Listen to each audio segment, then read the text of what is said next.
اچھا، ہمارے اہل حدیث یا سلفی آپ لوگوں سے ایک معاملے میں بڑے خوش ہوتے ہیں، وہ کہتے ہیں یار دیکھو انہوں نے شرک و بدعت سب کو انہوں نے ایسے رگڑ دیا ہماری طرح، بھئی یہ جو ہے نا عقیدے میں بیچارے مقلد ہے، اللہ ان کو یہ بھی ہدایت دے گا. تو اس پہ ان کا جو آپ لوگوں سے ایک انسیت ایک معاملے میں اور دوسرے معاملے میں تھوڑا سا وہ، تو اس کو آپ کیسے میں دیکھتے ہیں؟ کہتا ہوں تین چیزیں ہیں، یا تو ایک بندہ مجتہد ہوگا، مجتہد فی المذہب نہیں، مجتہد مطلق، مجتہد مطلق، یا ایک بندہ مقلد ہوگا، ٹھیک، یا ایک بندہ اتباع الہوا کرے گا، اپنی خواہش کی تابعداری. تو اگر مجتہد ہو تو وہ اپنے اجتہاد کے اصول ہمیں بتا دے، لیکن وہ اصول جو ائمہ اربعہ کے اصول نہ ہو، ان کے اپنے اصول ہو تو ٹھیک ہے، مانیں گے کہ مجتہد کرتے رہے.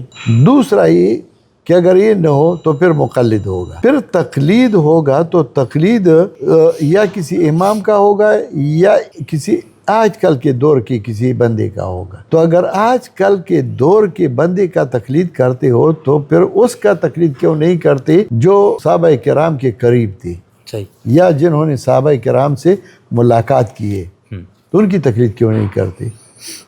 تیسری بات یہ، اگر یہ بھی نہ ہو، تقلید بھی نہیں کرتے، تو پھر اتباع الہوا ہوگا. افرأیت من اتخذ الہہ ہواہ واضلہ اللہ علی علم. دوسری بات یہ کہ قرآن کریم میں 3 آیتیں ہیں. ایک جگہ اللہ نے فرمایا وَإِن تَنَازَعْتُمْ فِي شَيْءٍ فَرُدُّوهُ إِلَى اللَّهِ وَالرَّسُولِ.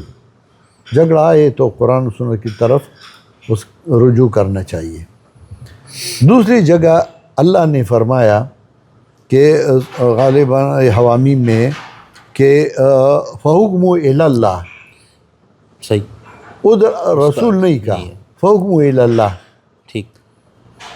تیسری جگہ اللہ نے فرمایا سورہ نساء میں وَلَوْ رَدُّوهُ إِلَى الرَّسُولِ وَإِلَىٰ أُولِي الْأَمْرِ مِنْهُمْ لَعَلِمَهُ الَّذِينَ لَعَلِمَهُ الَّذِينَ يَسْتَنبِطُونَهُ. اب ان تینوں آیات پہ عمل کرنا چاہیے.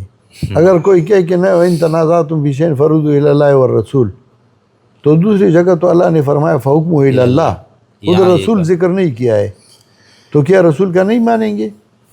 اور پھر تیسری جگہ فرمایا کہ وَلَوْ رَدُّوهُ إِلَى الرَّسُولِ وَإِلَىٰ أُولِي الْأَمْرِ مِنْهُمْ، ادھر قرآن کا ذکر نہیں ہے.